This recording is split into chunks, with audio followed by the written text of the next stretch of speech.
So first package here, we're not wasting any time getting into this. We're starting off with Super Famicom with, if I can get it out of here, starting off with Super Donkey Kong. Now, of course, as I'm sure you guys have already guessed, Super Donkey Kong is Donkey Kong Country in North America. And apparently Japan has incredibly strong tape that they use to seal these here. Trying to get this out of the little plastic bag it's in. There we go, Super Donkey Kong on Super Famicom. And of course, everything you see today is coming straight from Yahoo Auctions in Japan. You're able to use middleman websites such as Buyee, which will then buy the item on your behalf, ship it to their warehouse, and then you ship it to yourself wherever you live. I'm not being paid by them to represent the website, but I certainly should be. If you've never seen one of my Japanese unboxings, everything I am buying is brand new unopened. And that of course includes checking the hinge lines to make sure there's no signs of cracking, breaking, anything that implies the game has been opened before. With vintage Nintendo, vintage cardboard games coming from Japan, there were no factory seals. So the only way to get an officially new game is to have one that was never actually opened. Like they never opened the cardboard box ever. Of course, it's very challenging to do that. You're not going to get good pictures on almost every listing, and people in Japan will blatantly lie about it. They will sell you an item that has clear signs of being open, used, and they will just mark it as new. So please, if you are going to chase after unopened, brand new games out of Japan, do be careful. There's plenty of ways to throw away your money for nothing, like I have also done myself with a few purchases. This Donkey Kong Country does look good though, so that's a huge start to this unboxing. Next up, we go into the world of GameCube here with something a lot more safe, because this game actually does have a factory seal that you can be pretty confident in is going to be legit. Soul Calibur 2. Nintendo, what's going on? Is that a rip? Okay, there's a bag. There's a bag on the item. We are okay, folks. It's in another bag. I didn't realize that. I thought I ripped the seal on it immediately there. Whew. Okay, here we go. Let's take it out of the bag and we can actually see the real item. There we go. Soul Calibur 2 on GameCube. Obviously, Soul Calibur 2, cool as hell because it includes Link in an actual fighting game, which as far as I remember about the game, and I played a lot of Soul Calibur 2 in my day, Link was pretty garbage. I used good old Mitsurugi to get through most of Weapon Master. I think the mode was called Weapon Master. I played Mitsurugi the most in this game, then probably Cervantes. Great fighting game, and it was my introduction to the Soul Calibur series. Going back to the world of Super Famicom here, and one that I'm super excited to be adding to the personal collection. You guys know I'm a huge Dragon Ball Z guy. I already have most of the North American games factory sealed in my collection, so at this point I'm looking for the Japanese releases. There we go. Now I can't actually remember the name of this game translated to English. Now in North America we didn't actually start getting Dragon Ball Z games until the Game Boy Color PS1 era, sometime 1996 I think. In Japan, however, with how big Dragon Ball Z was, they were getting Dragon Ball Z games as early as the Famicom and Super Famicom. I think there are like 7 Dragon Ball Z games on Famicom and 4 or 5 of them on Super Famicom. Luckily, this one here and some other ones are actually quite easy to find in case fresh condition. It doesn't mean it's super cheap. I think I still had to pay around 100 US to get this, but all in all, it's not terrible. Let's keep these Dragon Ball Z vibes going here with another one on Super Famicom. This one being Dragon Ball Z Super Butoden 1. There's also number 2 and number 3 in the Butoden series. Butoden, you can tell me if I'm pronouncing it wrong. This one again, luckily isn't super hard to find, and I absolutely love the cover art on this one with Goku and Cell. It was, however, a bit more expensive than the Piccolo one, and I assume it's because this is just a more popular series. Like I said, it spawned 2 sequels, so clearly people enjoyed the Butoden series enough for it to be a decent seller. This Dragon Ball Z game, I'm confident is just a fighting game. I'm not 100% sure on if the other one actually has a story mode or not. Right now, I'm focusing on securing and collecting these games. Later down the line, I always do like to try them out via emulator. At some point, I'll show you guys the whole collection. It's got to be around 30-40 games at this point. Before the next item, of course, I do just want to give a quick shout out to every single Patreon member who helps support the channel, as well as the YouTube members. I can't do it without you guys. Hit the like button if you enjoy this kind of content. Let's keep it going. So next up here, we'll switch gears and go over to the mini world of the Famicom Disk System. If you've never seen one of these, they're actually super small. You might have already seen the game in question, but we have here a brand new copy of Zelda 2: The Adventure of Link. Let me just take it out of the little baggie here.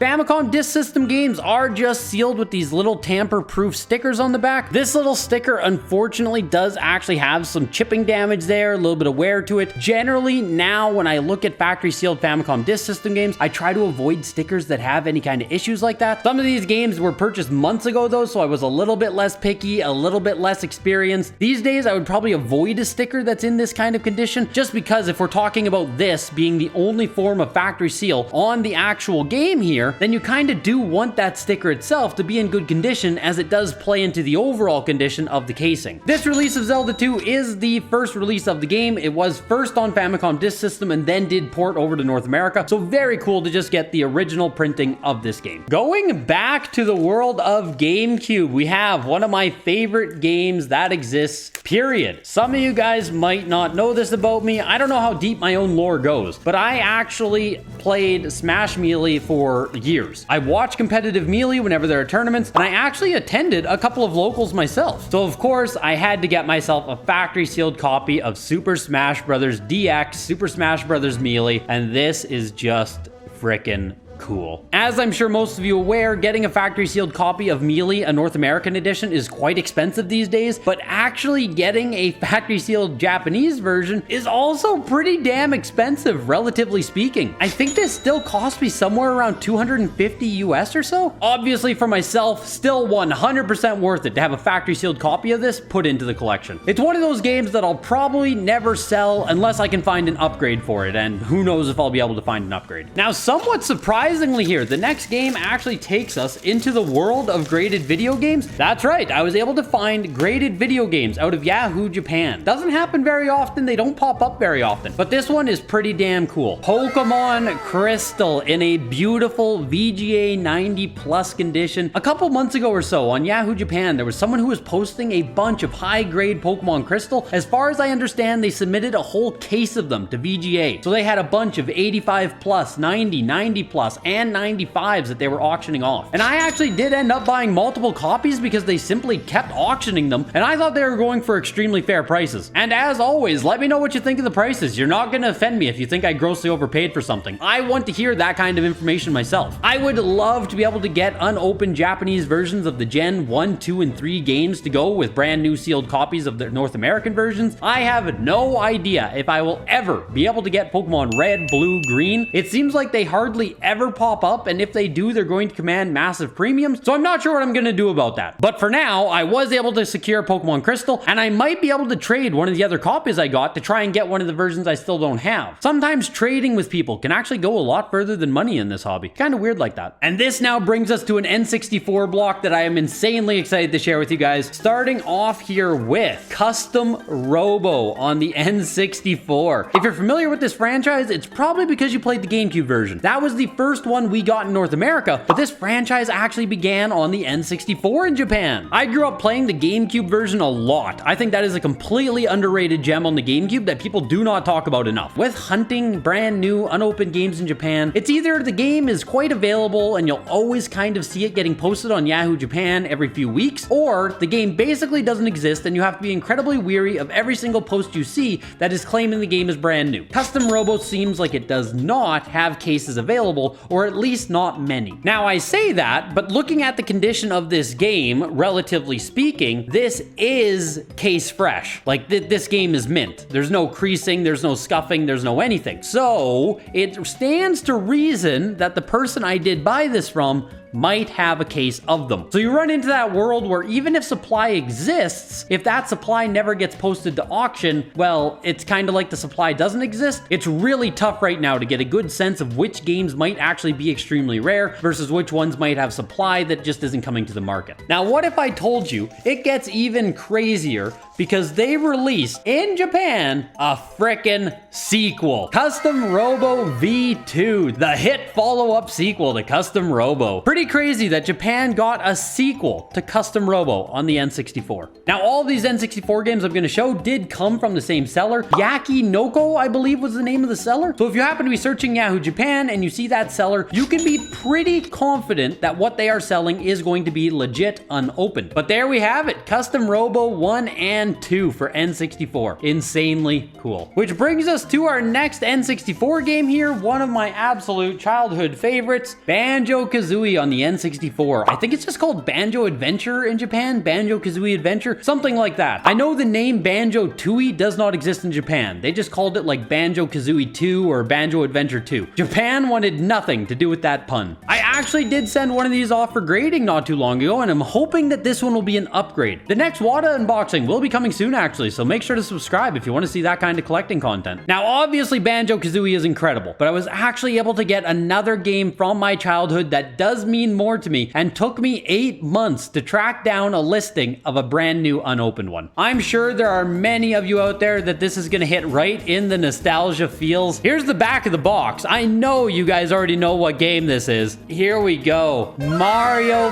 Party number 1, Nintendo 64, the game that spawned the whole frickin' series. And this one is just huge. Mario Party is basically a white box, so even looking at pictures and stuff, it's damn near impossible to actually tell if one of these has been cracked or opened. So when this same seller on eBay had this posted up, along with a bunch of other games that I could be a lot more confident were actually unopened, I had to go for the gamble. Like I said, about 8 months it took me to finally find a copy that I was confident was actually going to be unopened. There are a couple copies on eBay, but let's be honest, those prices are insanity. Funny enough, as a kid, I actually grinded Mario Party 1 alone a ton. I would play board games against computers. I would sit there playing Minigame Island for hours on end. Like, this truly is one of the N64 games that I have the most hours on. As far as the original N64 trilogy goes, my order of best to worst is Mario Party 2, Mario Party 1, and then Mario Party 3. And I know a ton of people will put Mario Party 3 on the top and they'll think I'm crazy for putting Mario Party 1 above it, but I just don't enjoy many of the mini games in Mario Party 3. But the sheer speed that Mario Party 1 plays, because there aren't items, and the way that the economy works with mini games actually distributing coins from other players, it just makes Mario Party 1 absolutely frustrating and an absolute blast to play. And while I take a dunk on Mario Party 3, it feels like a good time to show you guys that I was also able to get a copy of Mario Party 3. Again, this copy that I bought here is the first one that I've seen pop up. Now, I'm not sitting here saying that the Mario Party games are rare as hell. Japanese Mario Party 2 is actually very easy to come across. There's tons of those floating around out there. Mario Party 1 and Mario Party 3 did take me a lot more effort, but for all I know, your own experience may vary greatly. Honestly, just holding this and looking at this is so damn nostalgic. I'm gonna have to sit down with my brothers over the Christmas break and play 1, 2, 3 back to back. Hopefully you enjoyed today's Japanese unboxing. Hopefully it filled you with nostalgia the same way it did for me. Hit the like button before you go, subscribe if you enjoy this content, and I'll see you guys in the next one. Bye!